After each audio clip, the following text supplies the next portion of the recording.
तो स्वागत है आप सभी का एक और नई वीडियो में। तो इस वीडियो में करने वाले हम अपना वीकली Q&A जो कि करते ही है हर हफ्ते, जिसमें हम रिप्लाई करेंगे बहुत सारे कमेंट्स का।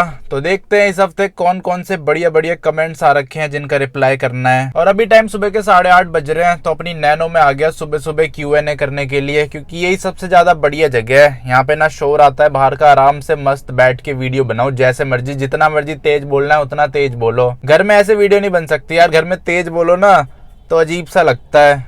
और ऊपर से बाहर का शोर भी आता रहता है, गाड़ी जाती है, बाइक जाती है, बच्चे चिल्लाते हैं, दुनिया भर की चीजें। तो इसीलिए टाटा नैनो को मैंने अपना स्टूडियो बना लिया है। ये एक तरह से मेरा स्टूडियो भी है, मेरी गाड़ी भी है। इसमें मैं घूमने भी जाता हूँ, वीडियो भी बनाता हूँ, सारी चीजें इसी में कर लेता हूँ। तो चलो स्टार्ट करते हैं अपना Q&A। कमेंट्स देखते हैं। सबसे पहला कमेंट लेते हैं NS राइडर 9646 का। इन्होंने लिखा है GoPro 11 in 20K is it okay.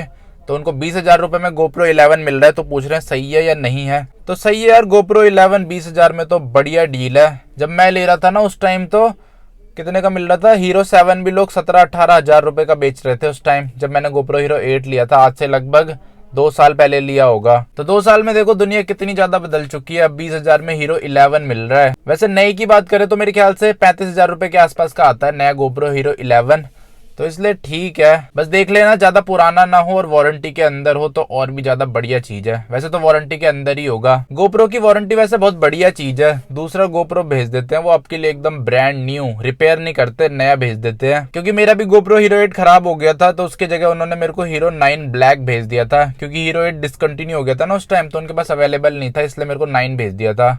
और अभी तक मैं वही 9 यूज कर रहा हूँ, अभी तक तो बढ़िया चल रहा है। और रिप्लेसमेंट में लगभग 20 दिन के आसपास लग जाते हैं। पहले आपको यहाँ से भेजना पड़ता है वो सिंगापुर में इनका ऑफिस। फिर जब वहां पे GoPro पहुंच जाता है, फिर वो चेक वेक करते हैं, फिर वहां से भेजते हैं वो यहाँ पे इंडिया वापस दूसरा GoPro नया। पर ये है कि बहुत ज्यादा लंबा प्रोसेस है, इसकी वजह से ना बहुत दिन वीडियोस छूट जाती है। इसलिए इंसान के पास 2 GoPro होने चाहिए और 2 कैमरा होने चाहिए। 2 में यार सही रहता है। जैसे मेरे पे 2 आईफोन है, एक ये एक सामने। एक बार एक खराब हो गया था तो मैंने दूसरे से काम चला लिया।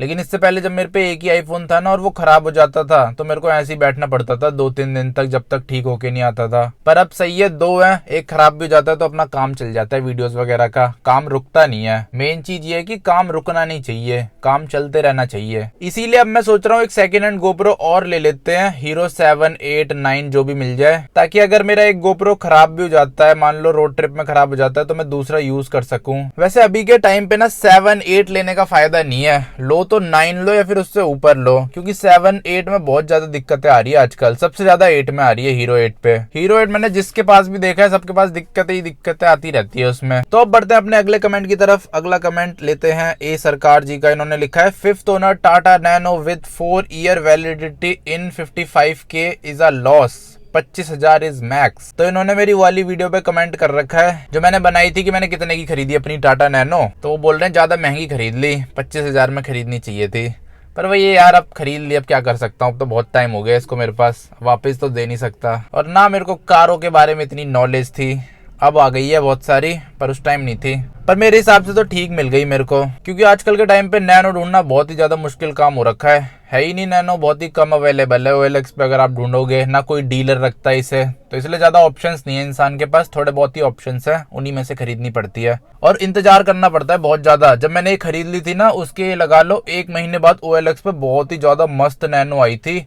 वो भी 2013 मॉडल थी, LX था, और वो ऑरेंज कलर की थी, लेकिन स्क्रैचलेस गाड़ी थी, ना उसमें रस्टिंग थी बिल्कुल भी, और बहुत ज्यादा बढ़िया थी। प्राइस इससे थोड़ा ज्यादा था उसका, 20,000 या 15,000 रुपए, और वो भी निगोशिएबल था। तो अगर मैं ये नहीं खरीदता ना तो मैं वो खरीद लेता 1 महीने बाद। पर वही है, मेरे को जल्दी थी खरीदने की और मैंने खरीद ली थी, इसलिए मैंने नहीं खरीदी वाली नैनो। पर वो बहुत ज्यादा बढ़िया वैल्यू फॉर मनी डील थी और तुरंत ही बिक गई थी वो 2-3 दिन के अंदर अंदर। तो इसीलिए अगर आपको ऐसी गाड़ियां लेनी है ना तो OLX पे रोज चेक करते रहा करो, क्योंकि ऐसी गाड़ियां आती है और चली जाती है 1-2 दिन में ही। जैसे ये वाली गाड़ी आई थी तो मैंने 1 दिन बाद ही खरीद ली थी, आज ऐड लगी और कल मैंने खरीद ली थी। क्योंकि लोग ऐसे इंतजार में बैठे रहते हैं कि कब कोई बढ़िया गाड़ी आएगी और वो खरीद लेंगे। अगला कमेंट लेते हैं फॉरेन जॉब जी का। इन्होंने लिखा है भाई लास्ट आप कंटिन्यू कितने किलोमीटर नॉन स्टॉप चलाए हो टाटा नैनो को। तो टाटा नैनो को मैंने लगभग, यहाँ से मैं गया था एक बार अभी कुछ दिन पहले, कहाँ गया था, आगरा गया था, आगरा ताजमहल। तो मेरे घर से ताजमहल लगभग 220 किलोमीटर है, एक बार चेक कर लेता हूँ। हाँ 220 किलोमीटर है, 3.5 घंटे का रास्ता। तो मैं ताजमहल गया था और उसी दिन वापस आ गए थे हम। ये लगा लो ताजमहल में हम मुश्किल से 1 घंटा रुके हो गए। तो Tata nano non stop 220 kilometre चली जाते टाइम, फिर वापस आते टाइम भी 220 किलोमीटर चली नॉन स्टॉप बिना रुके। वृंदावन रुके थे हम आधे घंटे के लिए, प्रेम मंदिर गए थे, बाकी उसके अलावा कहीं भी नहीं रुकी। वैसे रुकी होगी 10-15 मिनट खाने वाने के लिए, उसके अलावा कहीं भी नहीं रुकी। हमने ज्यादा खाना भी नहीं खाया था उस रोड ट्रिप में। और घर आके मैंने चेक किया था ना, तो टोटल 425 किलोमीटर चली थी मेरी नैनो। इसीलिए मैंने आज तक इसे 425 किलोमीटर चलाया नॉन स्टॉप, और बिल्कुल भी दिक्कत नहीं दी इसने नॉन स्टॉप चलाने में, ना कोई हीटिंग इश्यू, कुछ भी नहीं था, आराम से मस्त चल रही थी। और बल्कि वहां पे गर्मी भी बहुत ज्यादा थी, इतनी तेज कड़ाके की धूप हो रही थी वहां पे, ऐसे धूप स्किन में पड़ रही थी ना तो जलने लग जा रही थी स्किन। दिल्ली की धूप इतनी ज्यादा तेज नहीं है, लेकिन बाहर की धूप बहुत ज्यादा तेज है। यहाँ तो पॉल्यूशन होता है ना ऊपर, तो जिसकी वजह से धूप डायरेक्ट नहीं लग पाती स्किन पे, सॉफ्ट सॉफ्ट सी रहती है।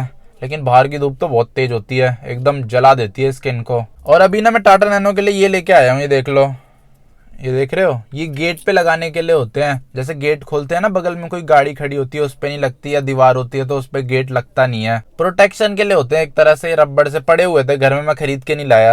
ये देख लो 2 ही गेट के हैं, देखते हैं लगते हैं नहीं लगते, लगा के देखूंगा टाटा नैनो में, प्रोटेक्शन बढ़ा देते हैं इसकी। अगला कमेंट लेते हैं पारस जी का। इन्होंने लिखा है भाई एंटॉर्क हाईवे पर 45 तक माइलेज दे देगी। हाईवे पे तो दे देगी आराम से, इससे ज्यादा भी दे सकती है, 50 तक भी दे देगी, पर सिटी में नहीं देती कुछ भी माइलेज। हाईवे के लिए तो बढ़िया है एंटॉर्क, हाईवे पे कुछ दिक्कत नहीं है, उसमें पावर भी बढ़िया और माइलेज भी बढ़िया है हाईवेज पे। बस मेन दिक्कत सिटी के अंदर होती है, ट्रैफिक में होती है, क्योंकि उसमें उसकी माइलेज बहुत ज्यादा गिर जाती है। पर हाईवे के लिए बढ़िया है, हाईवे पे इससे ज्यादा ही दे देगी आपको। और वैसे भी यार जो और भी 125 सीसी में आती है ना स्कूटर्स, उन सब की माइलेज इतनी है, लगभग 2-3 किलोमीटर का फर्क होगा, ज्यादा का नहीं है। तो इससे बढ़िया एंटॉर्क की लो, अपना मस्त लुक्स है उसमें, चिपक के चलती है रोड पे, हाईवे पे। और ऊपर से अगर आपने एक बार एंटॉर्क की पावर फील कर ली तो आप कोई और स्कूटर खरीदोगे नहीं। और इन सब के अलावा जो उसका एग्जॉस्ट साउंड है वो भी इतना ज्यादा मस्त है, एकदम बाइक जैसा साउंड है उसका। एग्जॉस्ट के मामले में तो वो बाइकों को भी फेल कर दे एंटॉर्क, इतनी ज्यादा बढ़िया स्कूटी है। और हाँ, एक भाई का और कमेंट आ रखा है अद्विका अक्षंत जी का। उन्होंने लिखा है स्टीयरिंग के आगे जो फैन लगाया है वो कैसे काम करता है, मस्ट रिप्लाई। तो दिखाता हूँ आपको कैसे काम करता है। ये मेरा स्टीयरिंग है और ये फैन लग गया है। तो इसको चलाने के लिए सबसे पहले ना चाबी लगानी पड़ती है। यहाँ पे देखो चाबी लग रखी है। अब इग्निशन ऑन करता हूँ, इग्निशन ऑन हो गया, ये देखो रेडियो पे लाइट आ जाएगी। अब क्या करना है, यहाँ पे बटन दे रखा है, ये देख रहे हो, 2 इसमें स्पीड सेटिंग्स है। पहले हम 1 पे चलाते हैं, तो ऑन हो चुका है ये, लेकिन अभी थोड़ा स्लो चल रहा है। यहाँ से दिखाता हूँ, यहाँ से ढंग से दिखेगा।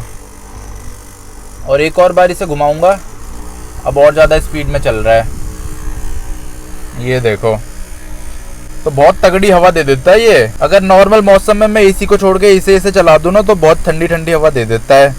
पर यह है कि शोर करता है, वीडियोस वगैरह नहीं बन पाती ढंग से, पर वैसे ठीक है नॉर्मल इंसानों के लिए। और ऊपर से ये बैटरी भी बहुत ज्यादा कम कंज्यूम करता है, जिसकी वजह से आप इसे बंद गाड़ी में भी ऑन करके रख सकते हो बहुत देर तक, लगभग 1-2 घंटे तक आराम से। जैसे कभी कभी हम ऐसे वेट करते हैं, नॉर्मल मौसम होता है, ठंडा मौसम होता है, हमें थोड़ी सी हवा चाहिए होती है, तब के लिए बढ़िया है ये। क्योंकि एसी चलाने में तो बहुत ज्यादा तेल फूकता है गाड़ी का। एसी में ये लगा लो अगर आप 1 घंटे तक चला के रखोगे तो 150 रुपए का तेल तो जल जाएगा आराम से। और वहीं ये चला दो तो आपकी जरा सी बैटरी खर्च होगी, वो भी गाड़ी ऑन होते ही दोबारा से चार्ज हो जाएगी। बाकी प्राइस वगैरह मेरे को पता नहीं है कितने का लगता है ये, क्योंकि मेरे को ये लगा हुआ मिला था टाटा नैनो के अंदर जब मैंने खरीदी थी। तो बस इस वीडियो में इतने ही कमेंट्स रखते हैं, बहुत ज्यादा कमेंट्स हो चुके हैं। और अब इंस्टॉल करते हैं इन्हें टाटा नैनो के अंदर, करके देखते हैं होते हैं या नहीं होते।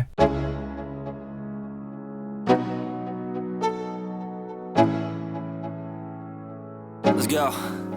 Yo, I'm like an addict, do I gotta have it. I ain't even playing, got a really bad habit. If it moves, gotta grab it. Fuse like a magnet, lose, won't have it till I'm doomed in a casket.